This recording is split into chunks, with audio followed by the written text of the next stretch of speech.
पाकिस्तानी मईशत के लिए अच्छी खबर। जराए के मुताबिक IMF एग्जीक्यूटिव बोर्ड ने पाकिस्तान के साथ स्टाफ लेवल मुआहदे की मंजूरी दे दी है। IMF ने पाकिस्तान को कर्ज के इजरा की मंजूरी दे दी है। पाकिस्तान को 1 अरब 17 करोड़ डॉलर मिलेंगे।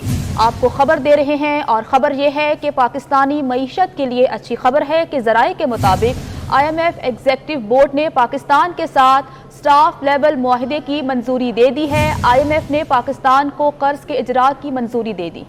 मजीद भी जानेंगे हमारे नुमाइंदे अवैस कियानी से। जी अवैस, बताएगा इस हवाले से। बिल्कुल यकीनी तौर पर पूरे पाकिस्तान के लिए एक अच्छी खबर है और वो खबर ये है कि IMF बोर्ड ने पाकिस्तान के लिए जो IMF बोर्ड ने कर्ज प्रोग्राम बहाली की जो है मंजूरी दे दी है। और इस हवाले से जो है जो कर्ज प्रोग्राम की जो मंजूरी जो है वो 7वीं और 8वीं जो इसकी जो किस्त है उसमें 1.17 अरब डॉलर की जो रकम है जो पाकिस्तान को मिलेगी। और इस वजह से जो बोर्ड की जो खबर है वो वज़ीर-ए-आज़म हाउस में जो इजलास जो अहम तरीन जो इजलास जारी थे जिसमें अर्थी और सिविल शरीफ की सलाब के हवाले से बेसिकली इजलास था और उसमें ये खबर जो है मिस्टर इस्माइल ने बताई।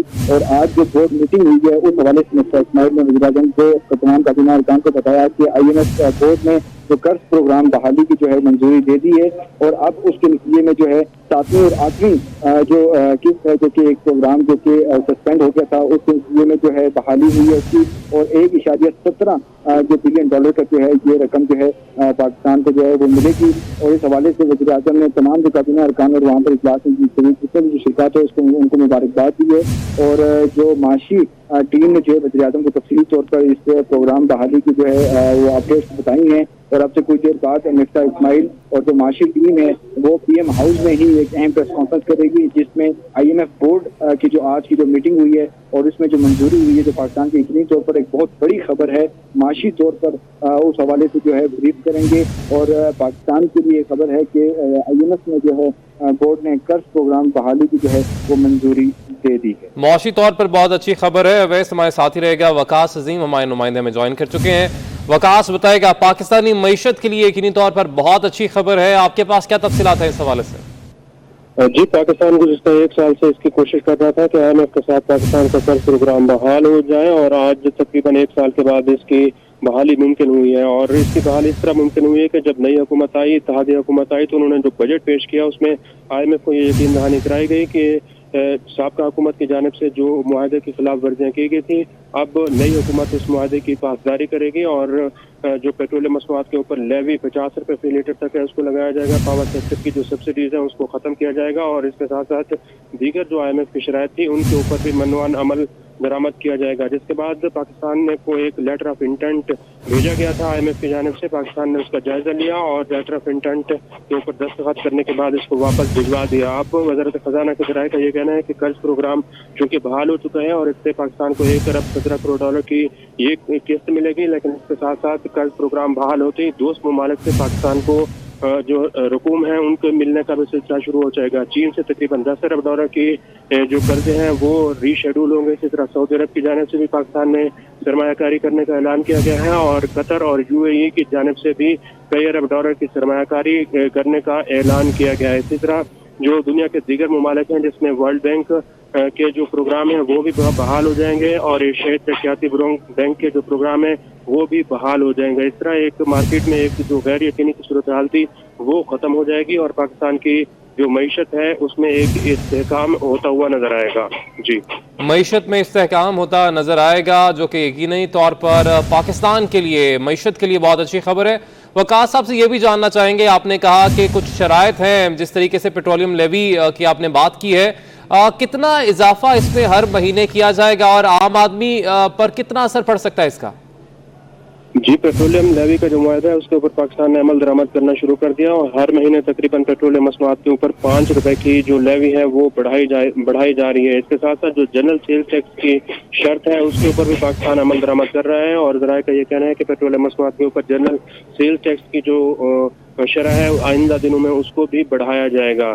लेकिन जो पावर सेक्टर की सब्सिडीज थी वो बहुत ज़्यादा इशू था, उसको पाकिस्तान ने हल किया है और बिजली की कीमतों में गुज़िश्ता 2 से 3 महीनों के दौरान जो है वो बहुत ज़्यादा इजाफा किया गया है। एक तो उसकी में फ्यूल प्राइस एडजस्टमेंट थी वो बहुत ज़्यादा हुई है और साथ ही साथ जो बुनियादी टैरिफ थे और सहमाई टैरिफ है बिजली के, वो भी IMF की शराइत के मुताबिक उनको बढ़ाया गया है। अब जो पाकिस्तान और IMF के दरमियान कर्ज प्रोग्राम बहाल हो चुका है और इसका 7वां और 8वां जो जायजा है इसको इकट्ठा किया गया है, लेकिन अब अगले महीने के दौरान पाकिस्तान और IMF के दरमियान दोबारा मुज़ाकरात होंगे और जो नवा जायजा है उसके ऊपर बातचीत होगी। लेकिन वज़ारत ख़ज़ाना के ज़राए का ये कहना है कि जब अब दोबारा बातचीत होगी IMF के साथ, तो उसमें जो पाकिस्तान में सैलाब की तबाहकारियाँ हुई हैं उसके ऊपर जो है वो फोकस किया जाएगा और पाकिस्तान IMF को ये बताएगा कि जो हालिया सैलाब आया है इससे पाकिस्तान की मईशत को तकरीबन 10 अरब डॉलर्स का नुकसान हुआ है और तकरीबन जो 35 करोड़ के करीब लोग हैं वो भी बेघर हुए हैं। इसमें कई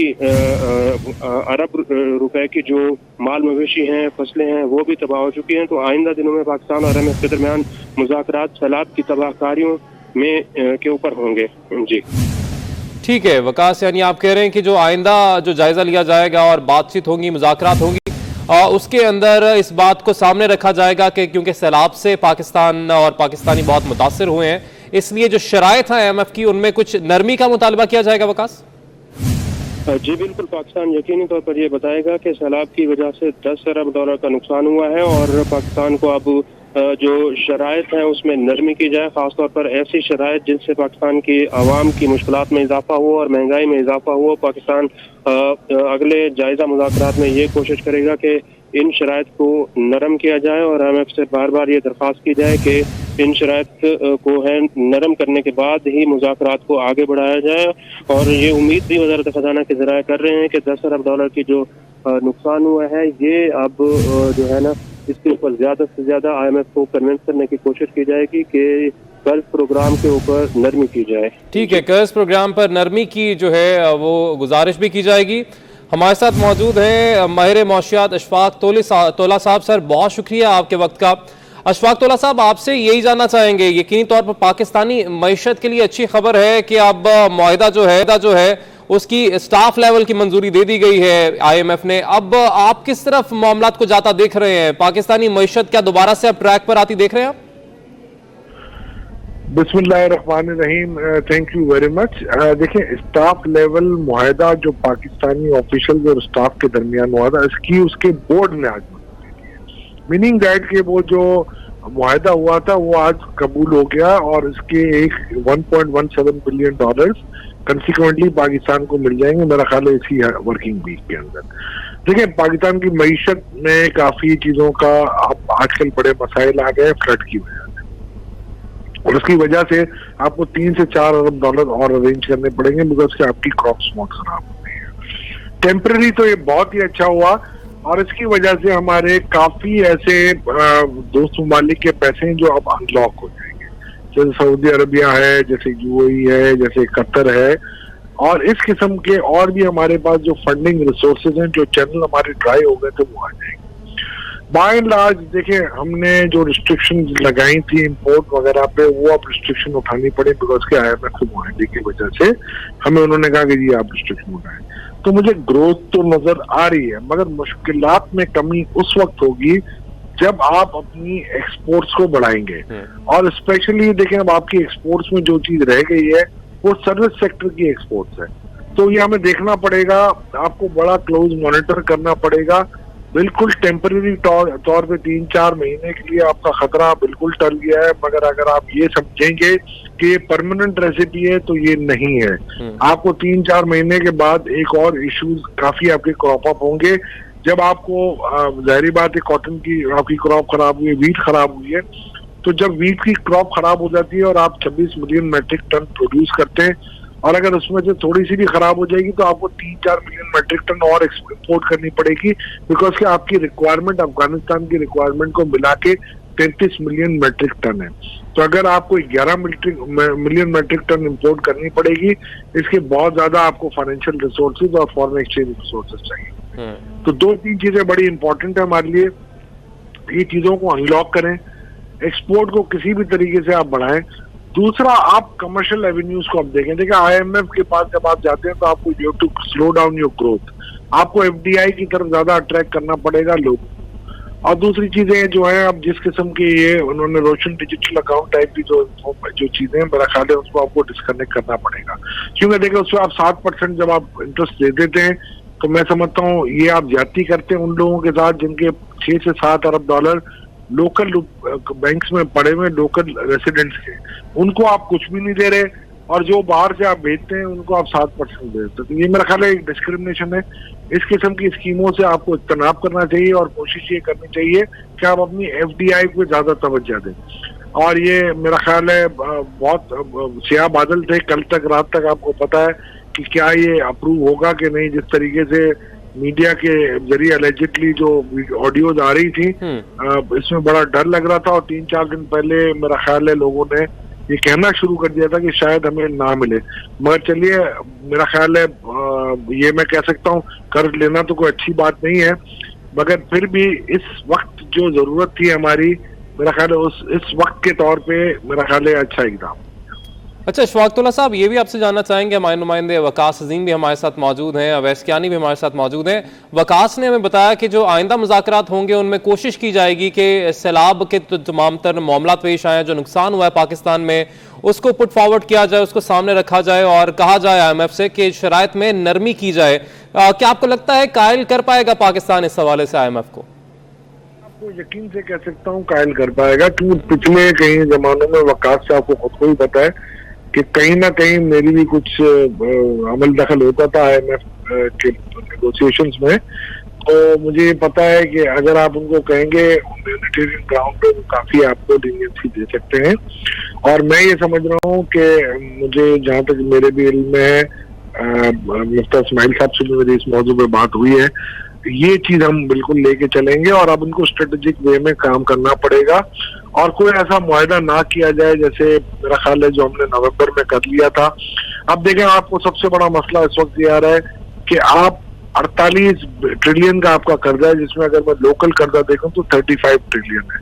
35 ट्रिलियन पे अगर आप 1% भी अगर आप ज्यादा इंटरेस्ट देते हैं तो ये आपका बन जाता है 350 बिलियन, जो कि आपके इन्फ्लेशन को ठीक ठाक तरीके से ऐड कर देता है। तो मैं ये समझता हूँ ना आप स्टेट बैंक से लोन ले सकते हैं और उसका 2% स्प्रेड आप बैंकों को वैसे ही पे कर रहे हैं। तो मैं नहीं समझता कि इस किस्म के मामला उनको करने चाहिए। तो उस वक्त भी स्टेट बैंक एक्ट का भी जो किया हमने, और पहले हमने मार्च में इनसे मुआहदा किया, फिर हमने मेरा ख्याल है मना कर दिया इनको कि हम नहीं कर सकते, फिर हमने नवंबर में इनसे मुआहदा किया, फिर हम फरवरी में अपने मुआहदा से दूर हट गए। तो ये चीजों को दूर रखना पड़ेगा और एक आपको कंसिस्टेंट पॉलिसी रखनी पड़ेगी। मैं ये समझता हूँ आपको ऑल्टरनेट सोर्सेज, कमर्शियल सोर्सेज से बोरोइंग करनी चाहिए और अपनी ग्रोथ को देखना चाहिए। अपनी ग्रोथ को भी देखना चाहिए। सर, आपसे ये भी जानना चाहेंगे कि जिस तरह से आपने भी जिक्र किया ऑडियो टेप्स, रोड़े अटकाने की कोशिश की जा रही है। पाकिस्तान को जो IMF से कर्जा मिलना है उसमें पंजाब और KP में कहा जा रहा है कि शायद इस हवाले से बात की जाएगी, सामने चीजें आएंगी कि हम पे बैक नहीं कर सकते उस तरीके से। तो ये चीजें अगर इसी तरह से रही तो आइंदा मुज़ाकरात में आपको लगता है कोई मसाइल पैदा किए जा सकते हैं इससे? मैं आपको एक रिक्वेस्ट करूं कि सारे पाकिस्तानी हम सब एक हैं। ये ठीक है, सियासत चलती रहती है, मेरा ख्याल से इन चीजों का IMF पे कोई असर नहीं पड़ता। और मैंने ये सुना है, असद उमर डिनाई भी कर रहे हैं, मतलब मैं ये समझता हूँ कि इन सबको मिलके बैठना चाहिए। और 1996 से मैं हमेशा कहता हूँ कि आप सबको मिलके मईशत का, ये चार्टर ऑफ इकोनॉमी का तो नाम मैंने नहीं दिया था उस वक्त, मैं जरूर कहता था कि ये आप मईशत के ऊपर सब मिलके बैठे। उस वक्त प्राइवेटाइजेशन में हमें इश्यूज आ रहे थे, आज भी वही इश्यूज हैं, बल्कि वो इश्यूज बढ़ गए। तो जब तक आप सब मिलके बैठ के तमाम स्टेक होल्डर्स नहीं बैठेंगे, जब तक यहाँ इसमें मईशत को आप सहारा नहीं देंगे, मैं समझता हूँ ये बात ही चलती रहेंगी। सियासत आनी जानी चीज है, हुकूमतें आनी जानी चीज है, मेरा ख्याल है सबको मिलके बैठना चाहिए। सब मुहिब वतन है, मेरा ख्याल है ये टेम्परेरी फेजेस होते हैं और ये गुजर जाएंगे।